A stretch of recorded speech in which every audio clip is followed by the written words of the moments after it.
Assalamualaikum warahmatullahi wabarakatuh. Kami dari kelas manajemen risiko C, kelompok 1 ingin mempresentasikan hasil rangkuman dari manajemen risiko dan asuransi kita.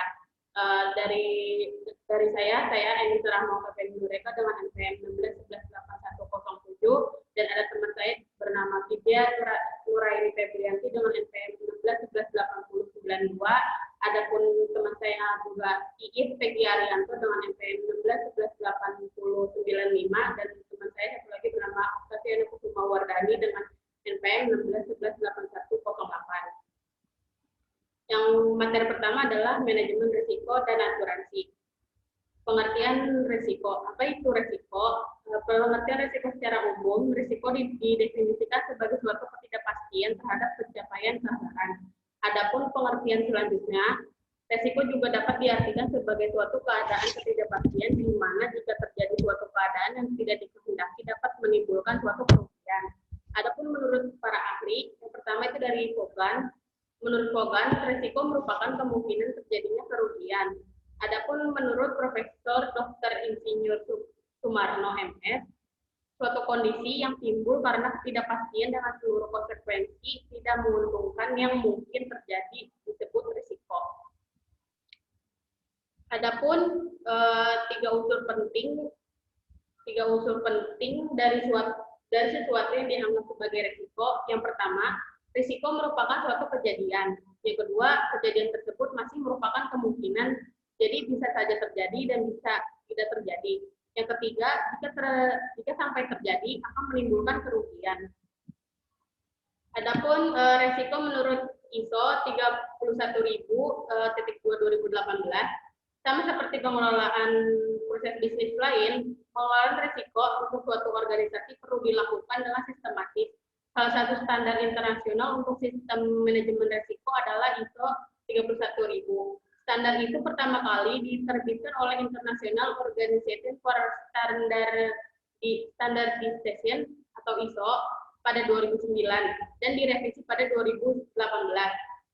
ISO 31000-2018 sudah diadopsi di Indonesia oleh Badan Standarisasi Nasional atau BSN melalui Standar Nasional Indonesia 8615-2018, ISO 31000-2018 Manajemen Risiko Pedoman SNI ISO 31000-2018. Yang pertama itu ada efek. Efek itu akan menimbulkan penyimpangan dari apa yang diharapkan, dapat berupa positif, negatif maupun keduanya. Yang kedua ada ketidakpastian. Keadaan atau kondisi kurangnya informasi terkait dengan pemahaman atau pengetahuan suatu peristiwa, konsekuensi dan kemungkinan terjadi. Yang terakhir ada sasaran, yaitu tujuan yang ingin diraih oleh organisasi harus memenuhi kriteria SMART. Ada pembagian risiko. Yang pertama adalah risiko murni. Risiko murni itu merupakan semua peristiwa yang apabila terjadi selalu menimbulkan kerugian. Apabila tidak terjadi, maka tidak akan menimbulkan kerugian maupun tidak akan menimbulkan keuntungan. Artinya dalam pengertian risiko murni, maka kerugian pasti terjadi. Contohnya dari risiko ini adalah kebakaran, kecelakaan, bangkrut, dan lain sebagainya. Yang kedua dari risiko spekulatif. Semua peristiwa yang apabila terjadi dapat menimbulkan kerugian, akan tetapi kemungkinan dapat juga mendatangkan keuntungan. Misalnya ketika berinvestasi saham di bursa efek, maka peristiwa atau proses investasi tersebut akan menimbulkan risiko spekulatif, yaitu di satu sisi ada kemungkinan untung secara finansial dan di sisi lain ada risiko kerugian. Terus yang ketiga ada risiko statis. Ketidakpastian yang selalu ada walaupun tidak ada perubahan sebagaimana dalam risiko murni ataupun akan terjadi dalam waktu tertentu yang akan terjadi. Yang terakhir ada risiko dinamis, yaitu ketidakpastian yang timbul akibat adanya perubahan dalam masyarakat, lingkungan, keinginan konsumen, dunia usaha, dan teknologi. Terus ada pengertian asuransi. Asuransi adalah mekanisme yang rumit dan akibatnya sulit untuk didefinisikan. Padahal dalam aspeknya yang paling sederhana, ia memiliki dua hal mendasar karakteristik. Yang pertama, mentransfer atau mengalihkan risiko dari satu individu ke sebuah kelompok. Yang kedua, berbagi kerugian atas dasar yang adil oleh semua anggota kelompok. Dari sudut pandang individu, asuransi adalah sebuah perangkat ekonomi di mana individu mensubstitusi biaya tertentu yang kecil premi untuk yang besar kerugian finansial yang tidak pasti. Kontingensi yang diasuransikan terhadap yang akan ada jika bukan karena asuransi. Yang terus ada fungsi asuransi. Fungsi utama asuransi adalah penciptaan dari mitra risiko, yaitu keamanan. Asuransi tidak mengurangi ketidakpastian bagi individu mengenai apakah peristiwa tersebut akan terjadi. Juga tidak itu mengubah kemungkinan terjadinya, tetapi itu terjadi mengurangi kemungkinan kerugian finansial yang terkait dengan acara tersebut. Selanjutnya ada resiko yang dapat diasuransikan dan resiko yang tidak dapat diasuransikan. Resiko yang dapat diasuransikan adalah risiko-risiko yang dapat dipindahkan pada perusahaan asuransi, yang pada dasarnya adalah jenis resiko murni atau statis, merupakan resiko yang dapat diasuransikan. Terus resiko yang tidak dapat diasuransikan adalah resiko-resiko yang tidak dapat dipindahkan kepada perusahaan asuransi. Yang pada dasarnya semua jenis resiko spekulatif atau dinamis merupakan resiko yang tidak dapat diasuransi. Selanjutnya akan dijelaskan oleh teman saya bernama Vidya Nuraini Febrianti. Ya, terima kasih. Next slide. Sebelumnya sudah dijelaskan mengenai apa itu resiko. Di sini saya akan menjelaskan ulang apa itu pengertian dari resiko. Risk is defined as the cumulative effect or the probability of uncertain occurrence that may positively or negatively affect project objective. Quotation from Ward 2008, page 353.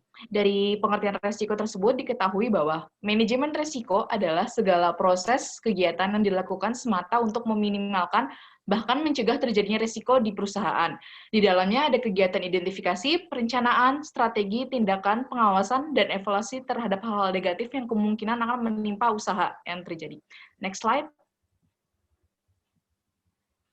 Di sini ada terms risk is defined as yang pertama kemungkinan adanya kerugian, yang kedua adanya possibility dari kerugian, yang ketiga uncertainty, yang keempat the dispersion of actual from expected result, yang kelima adalah probability adanya outcome yang berbeda dari expected result.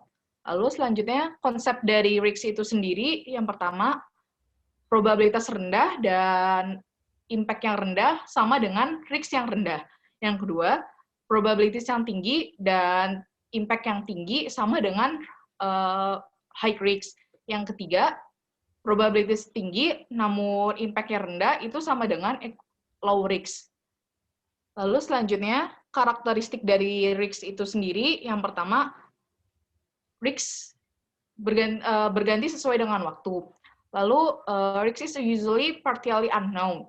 Lalu yang terakhir, risk is manageable in the sense that application of human action may change its form and degree of effect. Next slide. Pendekatan proses seperti yang telah disebutkan tadi, yang pertama, rencanakan manajemen risiko, yang kedua, mengidentifikasikan risiko dengan cara melakukan tinjauan pada dokumentasi, teknik pengumpulan informasi termasuk analisis SWOT, PESEL, lalu checklist, analisis asumsi, dan teknik diagram. Yang ketiga, lakukan analisis kualitatif dengan cara baselining risk, rating schemes and definition, lalu pengujian asumsi, menggunakan analogi, melakukan penilaian kualitas data, mengkategorisikan risiko, dan terakhir penilaian urgensi dari risiko itu sendiri. Yang keempat, lakukan analisis kualitatif dengan cara wawancara ahli, expected monetary value, analisis pohon keputusan, program evaluasi and review teknik atau PERT, analisis sensitivitas dan simulasi. Yang kelima, rencanakan respon risiko dengan cara avoidance, transference, mitigation, dan acceptance. Yang keenam, dengan pengambilan risiko. Pengawasan dan pengambilan risiko melibatkan penerapan rencana manajemen risiko dan tanggapan risiko yang harus menjadi bagian integral dari rencana proyek itu. Dan dua tantangan utama terkait dengan pemantauan dan pengendalian, di antara yang pertama adalah menerapkan rencana risiko dan memastikan bahwa rencana tersebut masih valid. Dan yang kedua adalah menghasilkan dokumentasi yang berarti untuk mendukung proses tersebut. Next slide. Selanjutnya adalah tujuan dan fungsi manajemen risiko. The purpose of management planning is simply to compel project managers to develop organized, purposeful talk to project risk management and to provide organizational infrastructure to aid them as they attempt to. Yang pertama, determine which risks are worth an investment of time energy. Yang kedua, isolate and optimize risks. Yang ketiga, menyingkirkan negative risks and enhance positive risks where possible and practical. Yang selanjutnya, develop alternative course of action, establish time and menu reserved to cover threats that cannot be mitigated. Yang terakhir, ensure that organizational and project cultural risk boundaries are not breached. Thank you. Selanjutnya akan dijelaskan oleh teman saya, Octaviana. Ya, di sini saya akan menjelaskan tentang identifikasi dan pengukuran risiko. Next slide. Ya, yang pertama di sini ada pendahuluannya, yaitu jika risiko tidak bisa diidentifikasi, maka risiko tidak bisa diukur. Jika risiko tidak bisa diukur, maka manajemen tidak bisa mengelola risiko dengan baik. Dalam bab ini kita akan membicarakan mengenai karakteristik dan pengukuran risiko. Karena risiko memiliki karakteristik yang berbeda-beda, maka pengukurannya pun juga akan berbeda-beda. Next slide. Kemudian di sini ada proses mapping risiko. Ini secara umum langkah-langkah untuk mengidentifikasi dan mengukur risiko, yaitu yang pertama bisa mengidentifikasi dan mempelajari karakteristik risiko, mengukur risiko tersebut, melihat beberapa besar dampak risiko tersebut terhadap kinerja perusahaan dan menentukan prioritas risiko tersebut. Kemudian risiko perlu diidentifikasikan, kemudian dipelajari dan dianalisis karakteristik risiko, serta lakukan evaluasi. Pemahaman yang baik terhadap karakteristik risiko yang bermanfaat untuk merumuskan metode yang tepat untuk mengelola risiko. Kemudian menentukan skala prioritas risiko, di mana kuantifikasi risiko merupakan salah satu komponen penting karena kita bisa mengukur bobot risiko dan dampaknya terhadap kinerja perusahaan. Kemudian fokus pada risiko yang paling relevan, memiliki dampak yang paling besar, dan probabilitas yang paling besar. Dan yang terakhir, mampu mengontrol dan mengelola risiko sehingga tidak mengganggu kinerja perusahaan. Next slide. Nah, di sini ada proses analisis sekuen risiko. Nah, bagian ini menunjukkan yang pertama ada sumber risiko, yaitu api. Api bisa menyebabkan kebakaran dan kerugian bagi organisasi. Kemudian ada faktor risikonya, risk factor yang menjadi katalis, yaitu yang mempercepat terjadinya risiko. Risk factor tersebut adalah minyak tanah. Disimpan di dekat kompor. Situasi tersebut akan meningkatkan kemungkinan terjadinya kebakaran. Jika terjadi kebakaran, maka bangunan yang ditempati akan terbakar. Maka gedung memiliki exposure terhadap risiko kebakaran. Kemudian terjadi kejadian yang tidak kita inginkan, yaitu kebakaran. Kebakaran ini mengakibatkan kerugian. Setelah dilakukan analisis sekuen risiko, maka kita bisa melakukan pencegahan agar kejadian yang tidak merugikan tidak muncul. Contohnya, api tidak bisa dihilangkan karena dalam kondisi tertentu membantu manusia. Oleh karena itu, kita dapat menghindari risk factor, misalnya dengan menjauhkan minyak dari kompor. Alternatif lain, kita bisa menggantikan kompor listrik yang tidak perlu minyak tanah, atau alternatif lain antisipasi dengan menyediakan tabung pemadam kebakaran dan membuat bangunan tahan api. Next slide. Ya, kemudian di sini kita akan mengidentifikasi sumber-sumber risiko. Pengelolaan risiko harus memperluas pengamatan risiko terhadap sumber-sumber risiko. Nah, berikut ini sumber-sumber risiko di lingkungan sekitar. Yang pertama ada lingkungan fisik, seperti bangunan tua runtuh, sungai yang mengakibatkan banjir, gempa bumi, badai, topan, pengerusakan, ada vandalisme. Kemudian yang kedua ada lingkungan sosial, seperti kerusuhan sosial, demonstrasi, konflik masyarakat, pemogokan pegawai, pencurian, perampokan.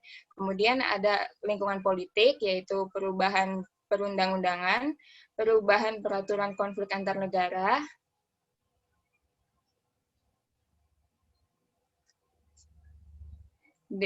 antar negara. Kemudian ada lingkungan legal, yaitu gugatan karena gagal mematuhi peraturan.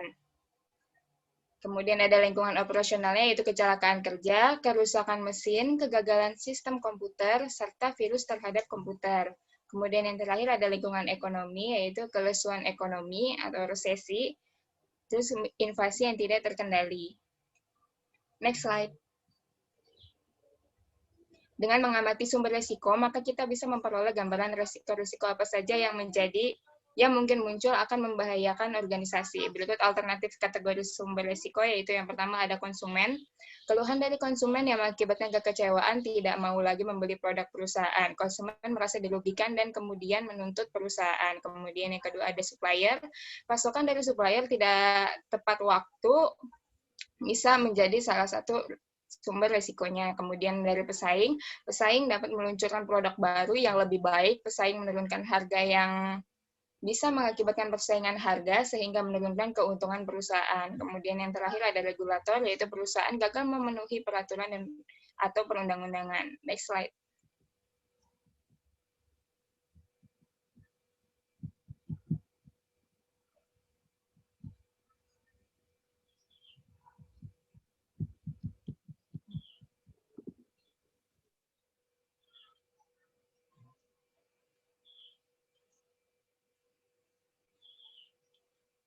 Bisa next slide.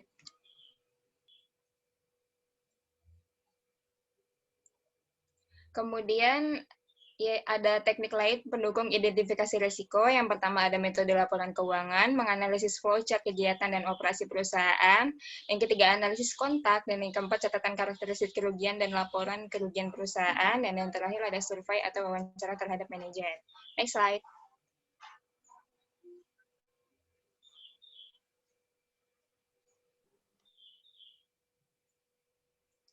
Kemudian di sini ada ilustrasi. Ilustrasi sini dari United Grain Growers, perusahaan yang bergerak di bidang pertanian di Kanada, yang melakukan interview atau brainstorming antara manajer perusahaan dengan manajer risiko untuk mengidentifikasi risiko. Dari hasil diskusi teridentifikasi ada 6 tipe risiko yang penting. Yang pertama yaitu risiko komoditas, harga komoditas jatuh. Terus risiko cuaca yang tidak menentu mempengaruhi volume hasil pertanian pada saat panen tiba. Kemudian ada risiko counterparty, perusahaan gagal memenuhi kontrak kerjasama dengan buyers ataupun mitra bisnis lainnya. Kemudian yang keempat ada risiko lingkungan, perusahaan menghadapi tuntutan hukum karena dituduh merusak lingkungan. Yang kelima ada risiko persediaan hasil pertanian rusak atau membusuk. Kemudian ada risiko piutang, tagihan dari konsumen yang macet. Next slide. Nah, kemudian di sini ada pengukuran risiko. Setelah risiko diidentifikasi, tahap selanjutnya adalah mengukur risiko. Jika risiko bisa diukur, maka manajer risiko bisa melihat tinggi, rendah, dan besar kecilnya risiko yang dihadapi dan bisa diketahui dampaknya terhadap operasional perusahaan. Dengan pengukuran risiko, maka bisa dilakukan prioritas risiko yang paling relevan. Pengukuran risiko biasanya dilakukan melalui kuantifikasi risiko dengan metode yang sederhana sampai metode yang sangat kompleks. Pengukuran dan kuantifikasi risiko akan sangat tergantung dari karakteristik risiko. Contohnya, risiko pasar dengan risiko kredit akan menghasilkan teknik kuantifikasi yang berbeda, sehingga pengukurannya pun akan berbeda. Manfaat pengukuran risiko sendiri yaitu untuk menentukan kepentingan relatif dari suatu risiko yang dihadapi, kemudian dan mendapatkan informasi yang sangat diperlukan oleh manajer risiko dalam upaya menentukan cara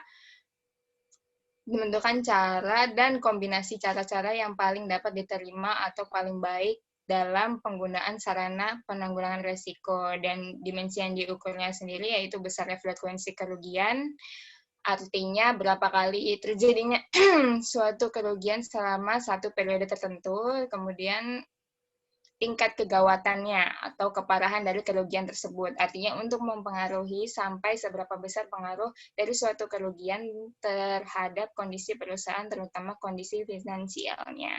Next slide. Kemudian di sini ada pengukuran untuk beberapa risiko.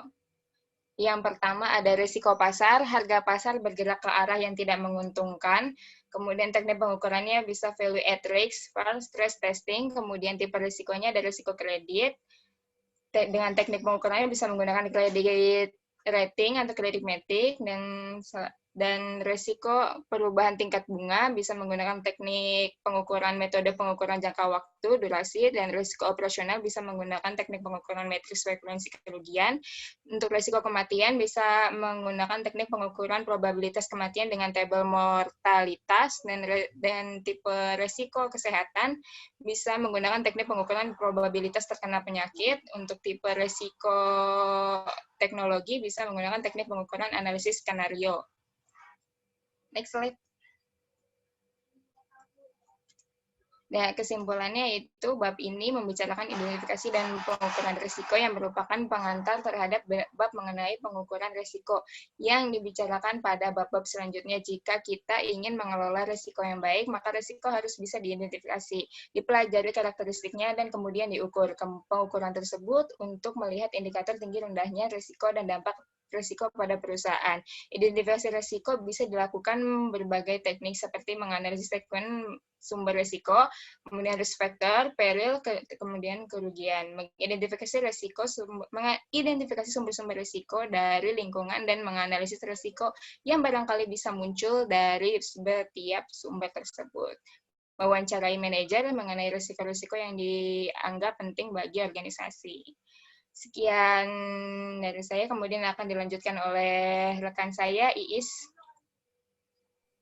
Di sini saya akan menjelaskan pengendalian risiko, di mana pendekatan dasar dalam menangani risiko yaitu ada pengendalian risiko, risk control, dan pembagian risiko, risk financing.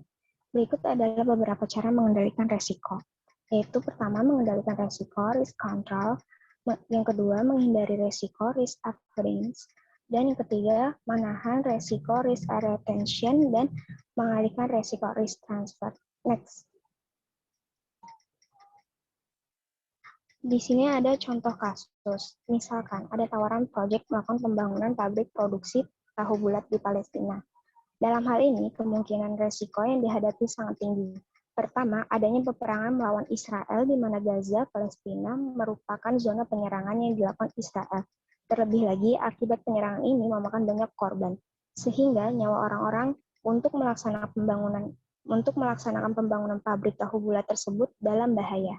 Kedua, risiko pabrik tahu bulat yang akan dibangun dapat runtuh akibat alat-alat peperangan yang dilontari oleh Israel seperti bom dan bazooka. Next. Berikut adalah tabel penilaian risiko komposit. Dan pada tabel di atas menunjukkan bahwa risiko dapat ditentukan oleh dua hal, risiko inheren dan sistem pengendalian risiko. Next. Untuk jawaban contoh kasus yang tadi, itu evaluasi exposure risiko tersebut, risiko inheren yang dihadapi oleh perusahaan bila beroperasi di Gaza, Palestina, yaitu sangat besar. Dibuktikan dari kalimat dalam hal ini, kemungkinan risiko yang dihadapi sangat tinggi. Adanya peperangan melawan Israel di mana Gaza, Palestina merupakan zona penyerangan yang dilakukan Israel. Terlebih lagi, penyerangan ini memakan banyak korban, sehingga nyawa orang-orang untuk melaksanakan pembangunan pabrik tahu bulat tersebut dalam bahaya. Dan pabrik yang beroperasi di Palestina akan memiliki kerugian yang banyak karena berada dalam zona penyerangan Israel. Oleh karena itu, risiko inheren pabrik tahu bulat tersebut masuk ke dalam kolom high. Next. Menghindari risiko, risk avoidance. Risiko yang bisa dihilangkan tanpa ada pengaruh negatif terhadap pencapaian tujuan bisa dihindari. Contohnya, misalkan seorang kontraktor yang ingin menghindari risiko politik dan finansial berkaitan dengan proyek pada negara dengan kondisi politik yang tidak stabil, dapat menolak melakukan tender proyek pada negara tersebut. Namun demikian, apabila kontraktor tersebut menolak untuk melakukan tender, maka kemungkinan untuk mendapatkan keuntungan dari proyek tersebut juga ikut menghilang. Next. Menahan risiko, risk retention. Metode lain dari manajemen risiko adalah perusahaan menanggung risiko sendiri. Bila risiko terjadi, maka perusahaan menyediakan cadangan dana untuk menanggung risiko tersebut. Contohnya, perusahaan ojek online memilih menahan risikonya sendiri dalam pengoperasiannya dengan mengurangi beberapa driver dan menambah cadangan dana untuk amunisi pencegahan virus seperti masker dan hand sanitizer. Next. Pendanaan menahan resiko, risk retention. Lanjutan yang tadi yaitu dana cadangan. Perusahaan menyisihkan dana tertentu secara periodik untuk membiayai kerugian akibat dari resiko tertentu. Yang kedua ada self-insurance, pengelolaan dana cadangan internal perusahaan untuk menanggulangi resiko merupakan asuransi. Yang ketiga ada captive insurance, perusahaan mendirikan anak perusahaan asuransi yang menjadi bagian dari perusahaan, sehingga resiko dalam perusahaan bisa diasuransikan ke dalam perusahaan asuransi tersebut. Next. Mengalihkan resiko, risk transfer. Pemindahan resiko ke pihak lain dapat dilakukan melalui berbagai cara, yaitu satu, asuransi. Asuransi bisnis merupakan layanan asuransi yang menjamin pihak yang tertanggung dengan kegiatan bisnis. Adapun jenis layanan ini meliputi kerusakan, kehilangan, dan kerugian dalam jumlah yang cukup besar. Namun, disesuaikan dengan kebijakan perusahaan asuransi yang telah disepakati. Yang kedua, hedging. Hedging adalah salah satu strategi yang sering digunakan para trader untuk mitigasi atau mengurangi resiko kerugian dengan cara menyeimbangkan posisi-posisi yang dibuka. Umumnya, trader akan membuka dua posisi yang berkorelasi negatif atau arah pergerakan harganya saling berlawanan. Yang ketiga, incorporate. Penggabungan adalah pembentukan perusahaan baru. Korporasi dapat berupa bisnis, organisasi, nirlaba, klub olahraga, atau pemerintah kota kecil. Yang keempat, ada teknik lain. Next. Teori rantai risiko. Risiko yang muncul dapat dipecah ke dalam beberapa komponen, yaitu pertama, hazard. Kondisi yang mendorong terjadinya disebut juga potensi bahaya. Yang kedua, lingkungan di mana hazard tersebut berada. Yang ketiga, interaksi antara hazard dengan lingkungan. Yang keempat, hasil dan interaksi. Yang kelima, konsekuensi dari hasil tersebut. Next. Fokus dan timing pengendalian resiko. Fokus pengendalian resiko. Pengendalian resiko dapat difokuskan pada usaha mengurangi kemungkinan munculnya resiko dan mengurangi keseriusan, severity, dari konsekuensi risiko. Contohnya, memasang alat pemadam kebakaran di gedung, memasang airbag di mobil, memasang sabuk pengaman buruh bangunan, dan yang untuk timing pengendalian resiko bisa dilakukan sebelum, selama, dan sesudah resiko terjadi. Contoh, sebelum terjadi melakukan pelatihan karyawan. Saat terjadi, kantong udara pada mobil langsung mengembang saat terjadi kecelakaan. Setelah terjadi, perbaiki mobil untuk dijual lagi. Next. Sekian dari presentasi kami. Kurang lebihnya mohon maaf.